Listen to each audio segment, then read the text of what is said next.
This sport is already intense and exciting enough as it is, but throw in even just a bit more chaos and things get wild really quickly. Axe kick, and that's in the groin, and time call. That was a good much better punch, and down goes Sylvia. In comes the leg kick, and Knees to the head on the groin. To be fair though, if you look at the UFC for instance, there has only been on average about 1 disqualification per year for the last 25 years, and in the old SEG era, there was just a single DQ under the entire ownership of SEG over 8 years since founding the company.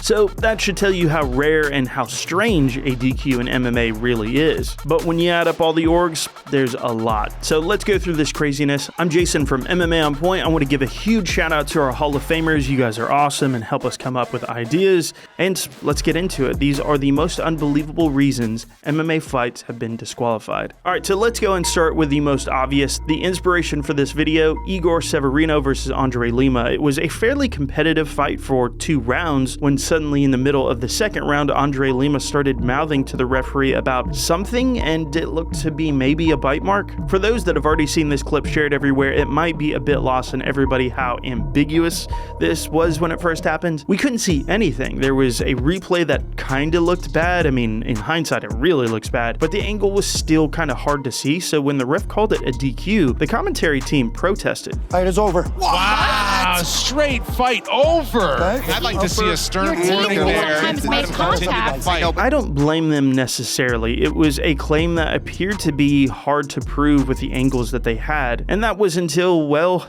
we saw his arm. Oh, jeez. Oh, okay, Oh yeah, my come on. God. See that. Okay. Look at how close that was ripping through the skin. Holy crap. Of course, what went viral after the fight, along with this moment, was the tattoo that Andrade Lima got, hilariously saying, "I got fucking bit bonus," naturally around the bite mark, which prompted Dana White to throw some extra cash in the form of $50K to make it official. All's well ends well, I guess, but this certainly isn't the first time somebody got bit in the octagon. Strangely, despite very clear bite marks that weren't quite as deep, mind you, Mike Kyle bit the shit out of Wes Sims back in the day while Wes was attempting a guillotine, which obviously may have helped Kyle to survive and in turn led to him winning. Funny enough, you can find people defending Kyle online saying the bite should not have affected the guillotine, as if fucking biting should be okay otherwise. Who cares about the sub at this point? You can't bite somebody intentionally. He did still get to keep the win controversially, but that definitely should have been a DQ. The craziest one I've seen though is outside the UFC and in Poland for Fame 12, when a 52-year-old man replaced his son last minute to fight in his place. But on top of that, they were fighting in a weird, gimmicky 9x9 tiny-ass cage, and after the old man predictably was out of his prime and naturally started losing to the guy half his age, he just started ignoring the rules altogether, grabbing the cage and openly just trying to bite the other guy's shoulder.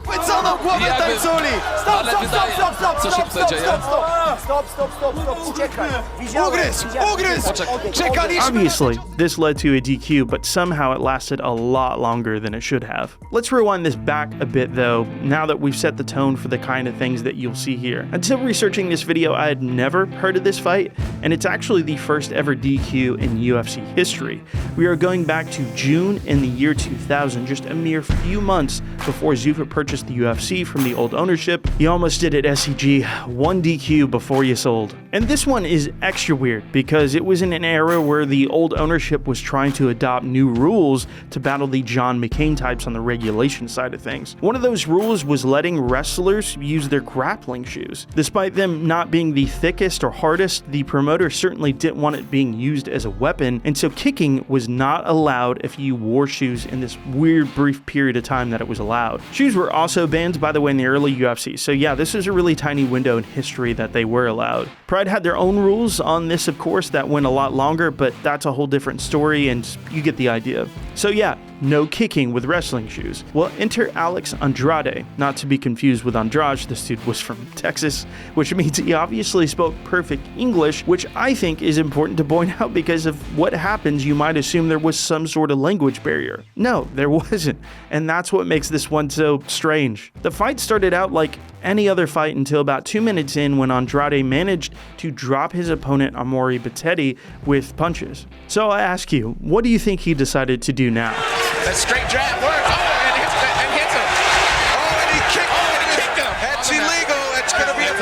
A soccer kick to the back of the head? Are you serious? Soccer kicks literally had not been legal, even without shoes, in the UFC for about 3 years already. It's not like he was blindsided by this rule in any way. He literally broke 3 serious rules at the same time. Shot to the back of the head, soccer kick, and of course, while wearing shoes. So Big Jon temporarily stopped the fight to give him a warning. Thankfully, the kick didn't land too flush and Pettetti was able to continue. Anyhow, Andrade was continuing to have success when, unbelievably, he threw another kick, this time to the body. This time, though, Big Jon warned if it happened again, the fight would be over.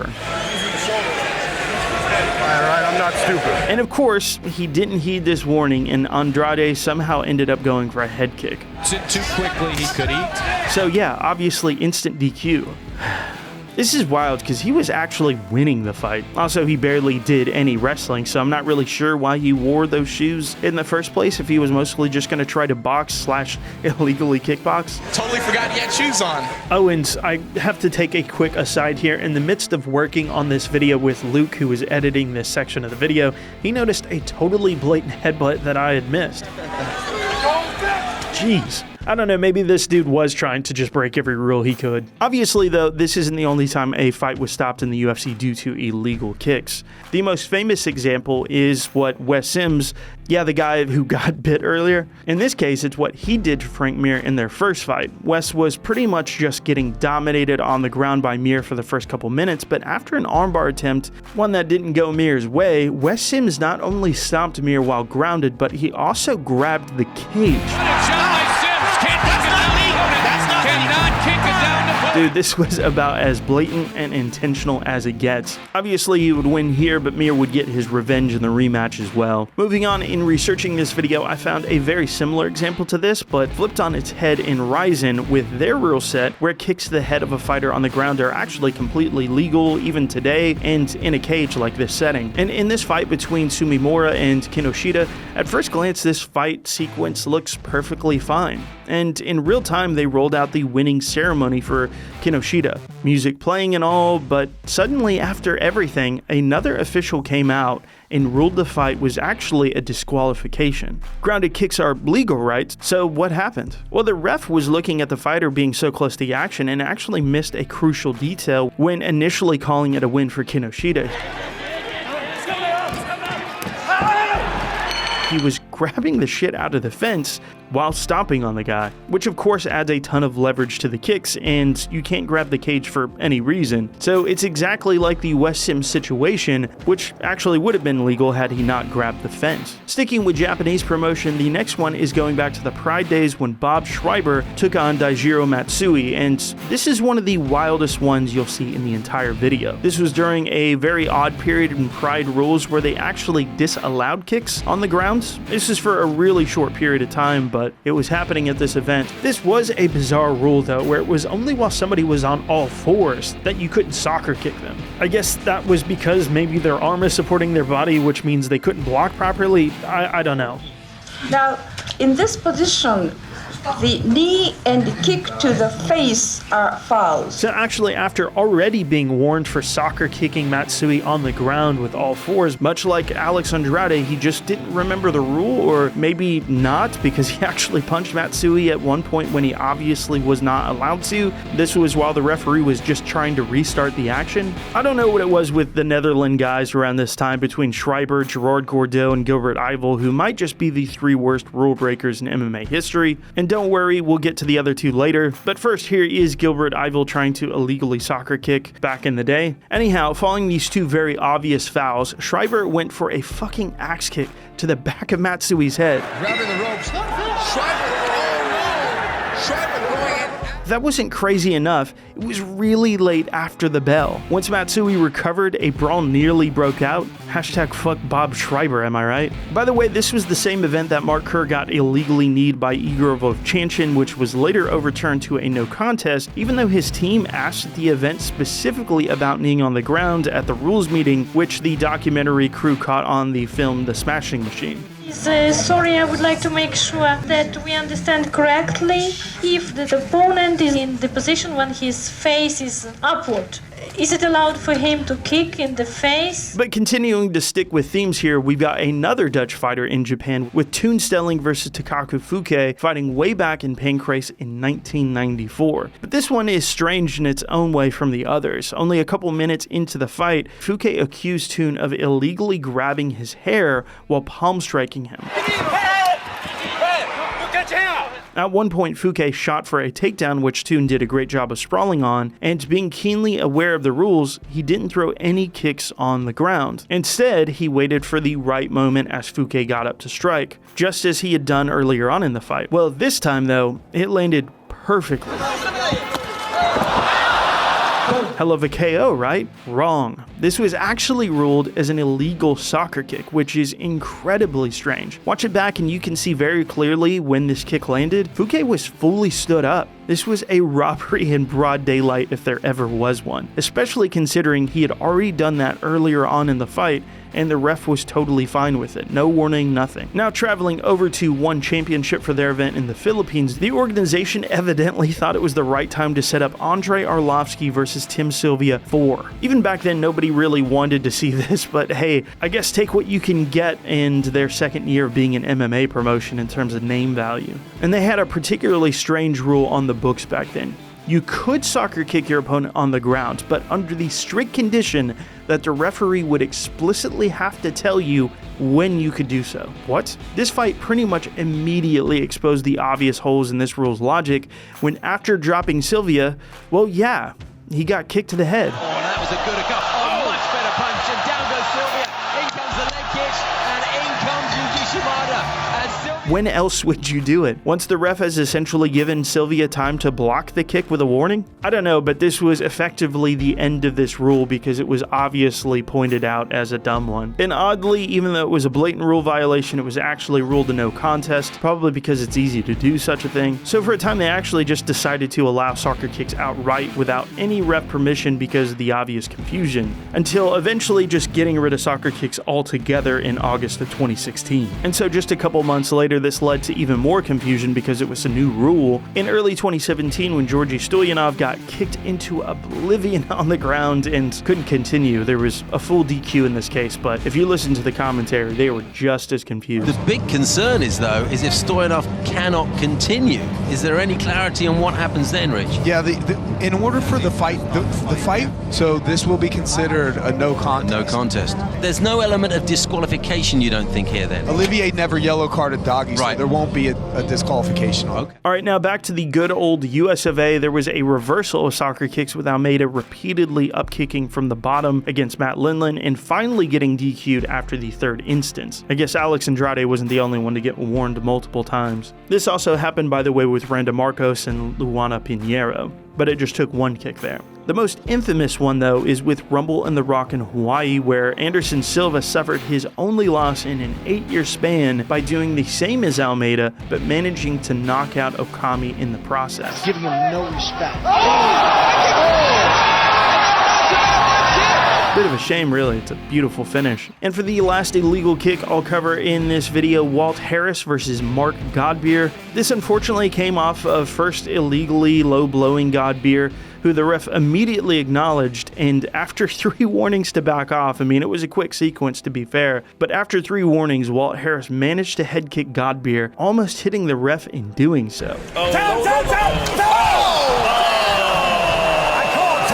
So yeah, that was a DQ. Moving on from kicks to a close cousin of soccer kicks is the infamous grounded knee. While also legal in Japan and places like One Championship, it is very much illegal in all of North American-based promotions, obviously. So who could forget the DQs with Diego Sanchez versus Michel Pereira and the first title fight between Petr Yan and Aljamain Sterling? The only way a championship has changed hands by DQ, by the way. In the case of Pereira, it was an obvious heat-of-the-moment exchange that was totally unintentional, but what made it so memorable is Diego asking if he would win if he couldn't continue.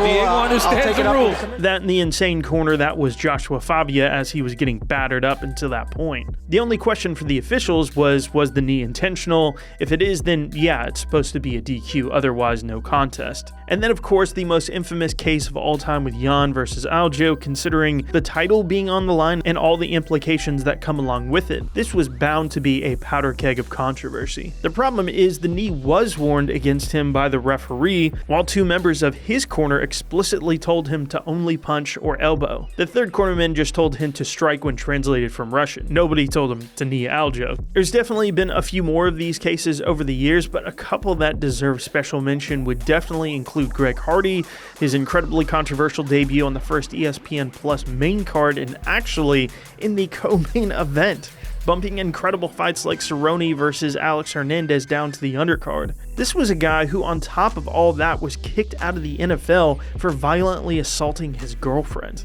So yeah, nobody was really wanting to see this guy succeed. And Alan Crowder was pretty much seen as a punching bag in this fight. It was meant to be ran over by Hardy, but was actually starting to win, and it was apparent Hardy was also starting to gas. That's when, on a sprawl, Hardy threw this blatantly illegal knee. Just listen to what the referee had to say to Greg Hardy. You're getting a win if you say you can't continue. So yeah, the crowd erupted into chants of asshole, and he was disqualified on the spot. Dan Mergliotta appears about as disgusted as I've ever seen him. Greg Hardy is disqualified. By far the worst DQ I've ever seen, though, due to illegal knees, back in 2022, where somehow Troy Gibson got kneed in the head on the ground about 13 times by Vadim Kolesnikov, as the commentary counted. And the referee somehow missed every single one of them. Relatably, it prompted the commentary to lose their minds, even cursing at one point on the mic as the crowd erupted into boos. Knees to the head! Knees to the head on the ground! Knees to the head on the ground! The referee needs to stop this fight. That is a fucking... How everyone, including untrained spectators at the event, noticed the illegal knees except for the referee is completely beyond me. And Kolesnikov nearly got into a fight with the cut lady afterwards as well, which may have been even more bizarre. And speaking of illegal blows to the head, because of just how sensitive the back of your head naturally is, you can't do that in MMA. Perhaps the best example of this causing a DQ is Alessio Sakara versus Patrick Cote back in 2012.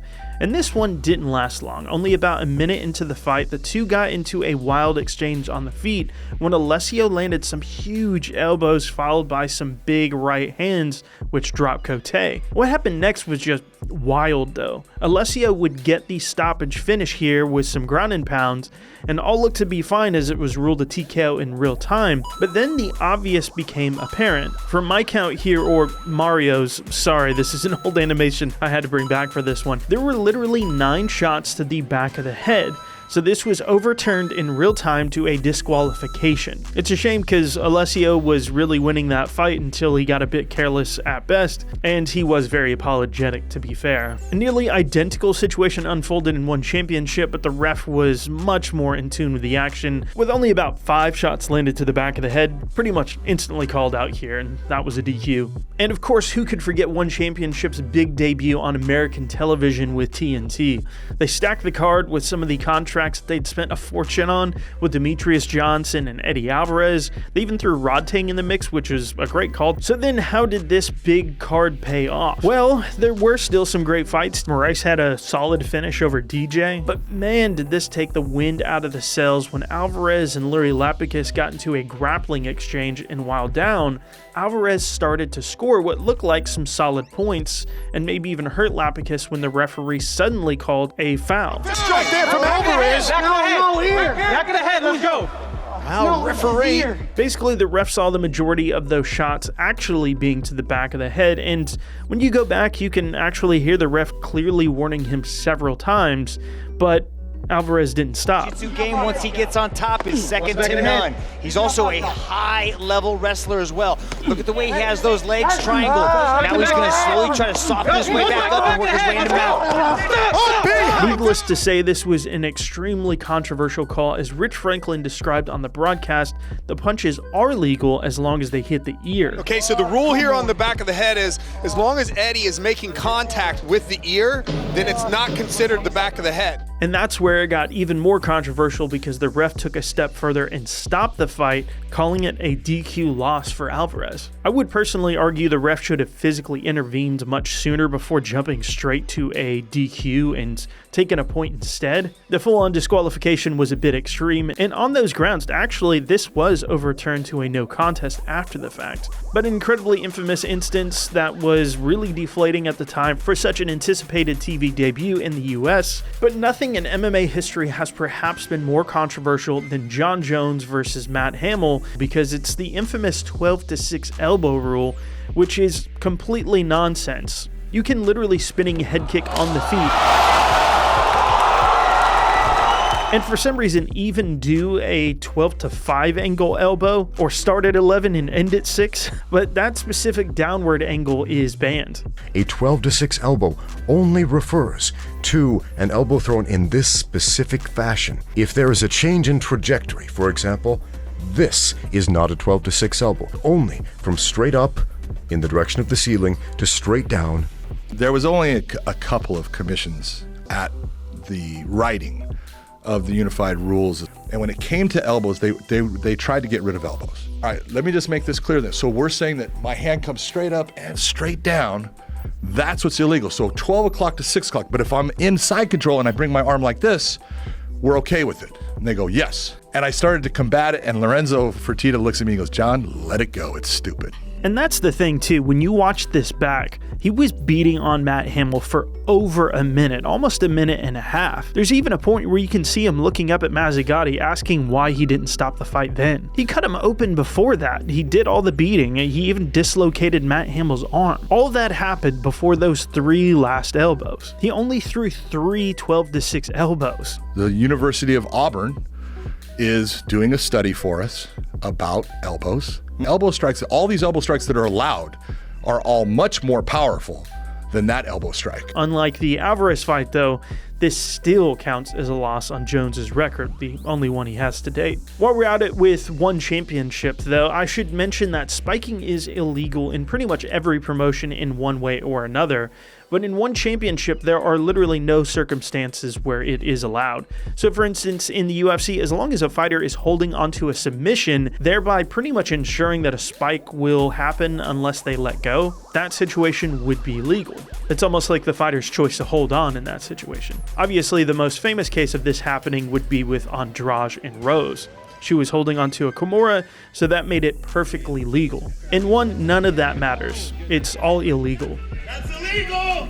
So there have been a couple DQs in one championship for that specific reason, in the exact same way Rose lost to Andrade. By way of disqualification! Those last ones were kind of a drag though, huh? Well, let's switch it up to the slapstick mecca that is ball shots. And let's get right after it. Probably the worst ball shot that has ever existed in the history of MMA was Eric Prindle versus Thiago Santos. Axe kick, and that's in the groin, and time called. I don't know whether to laugh or cry at this. Axe kicks are extremely rare in general in MMA, which puts this in an elite tier of wild and weird fouls. What's even funnier about this though is it may have actually been revenge for their first fight when his opponent Santos perhaps threw the lowest IQ technique in MMA history. Kick. I think this is a big mistake. I think you should jump into the guard. That was a kick into the cup. I've never seen that from someone's back. Jimmy, I saw that live. That was a clean. What exactly was he hoping to hit here? The underside below his balls? I don't know how you can justify that one, right in between the legs. In that case, the officials ruled it as a no contest, that poor man's balls. So yeah, the axe kick happened after this and may have even been revenge. By the way, if you look on Eric Prindle's wiki, they have somehow listed this backwards, so don't at me if you think I've mixed it up. The axe kick was the second fight, not the first. The words poetic justice have just leapt into my brain. I am stunned. I am stunned. 2 in a row. It's my job to talk, and I'm speechless. This is going to be a disqualification. Here's another wild one as well, way back in the day with Nilson DeCastro versus Akihiro Gono and Pancrase back in 2003. Sorry for the crappy image quality on some of these old gems, but they're hard to find nowadays. In this case, it's not so much what the fighter did, but the referee perhaps overextending their bounds. After what is no doubt a fairly routine example of a leg kick accidentally turning into a mistargeted low blow, which is already a tough enough kick and notable on its own. You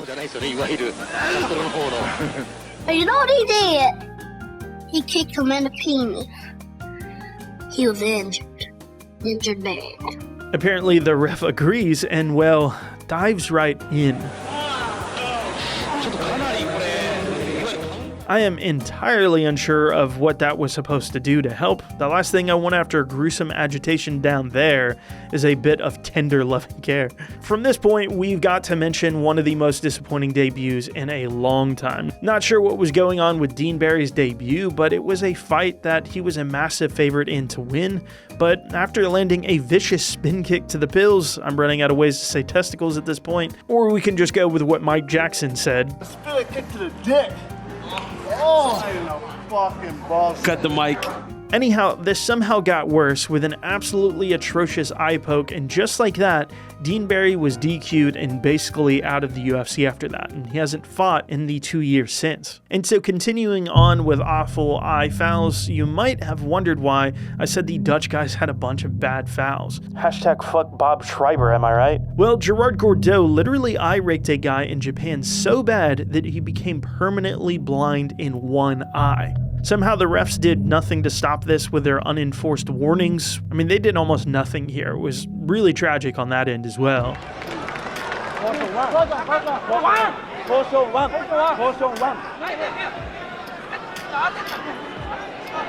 And he's not even the least bit apologetic about it. I do something with him what is not nice.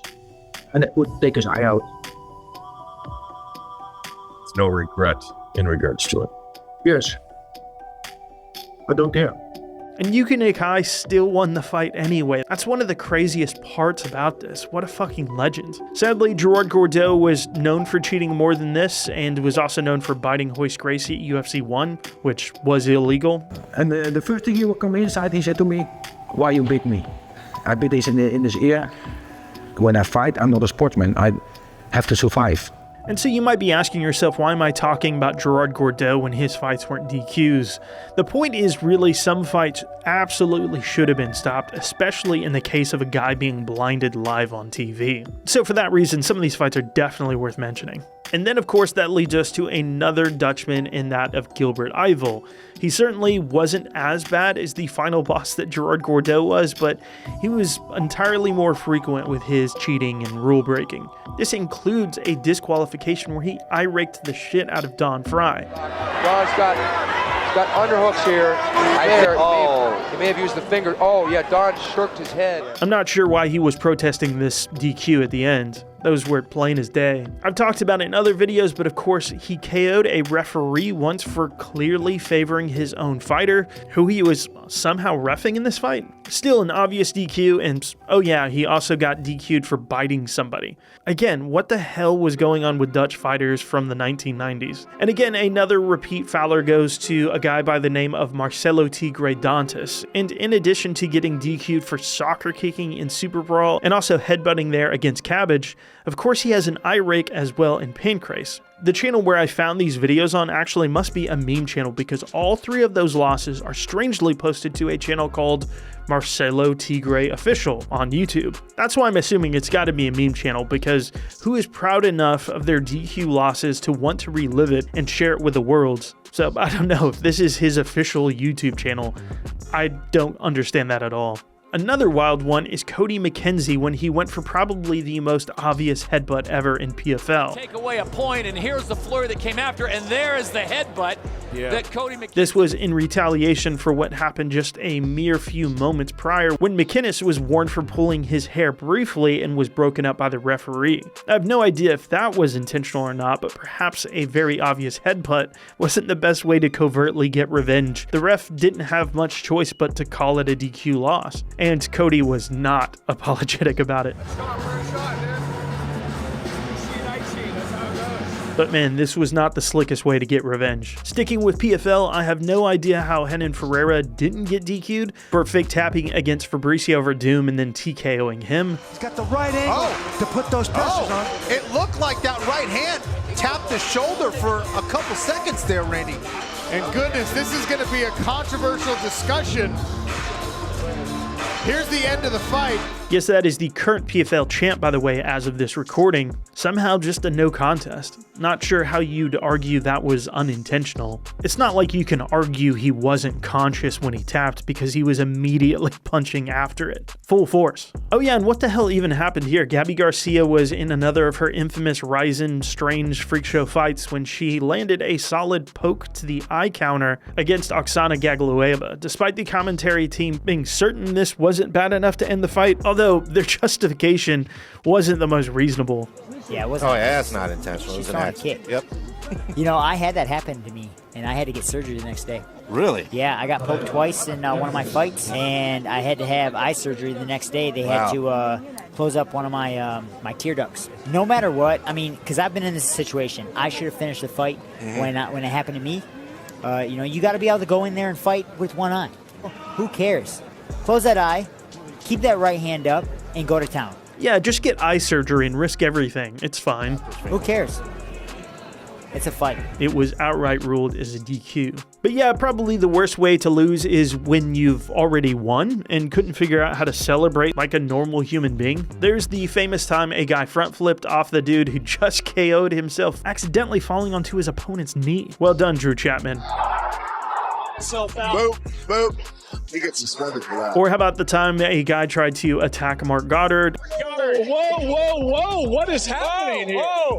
No, you don't do that. Or how about throwing a double axe handle on the guy you just knocked out? If this sounds a bit familiar, that's because I've talked about it recently, so I'm not going to go into as much detail here, but they're pretty self-explanatory. Don't attack your opponent or do some weird shit to their body after you finish them. You're going to get DQ'd for that. I mean, come on. And moving on to one of the most bizarre ones ever, way back at Pride 2 in 1998, Mark Kerr took on Branko Cikatic, and for some reason Cikatic absolutely refused to play by the rules and instead kept hanging onto the ropes over and over while also elbowing Kerr to the back of the head during takedown attempts. Dude was just totally unhinged from the beginning of this fight, and it literally only lasted about a minute because of this. The look in Branko's eyes is like he's fighting for his life. All right, what a crazy one. This was a ton of fun to go through. I should mention I left a fair amount of DQs out just because plenty of them were fairly mundane in comparison to what I showed. A lot of them were just obviously unintentional, and you can see that with them. Others just not as memorable. But that being said, it's hard to know of every DQ that's ever happened across the world, so I'm sure there are some crazy ones that you all know about. I think a lot of people would like to check those out. Either way, thanks so much for watching, everybody. A special shout out to our channel members and our Hall of Famers, and I'll catch you on the next one. Peace.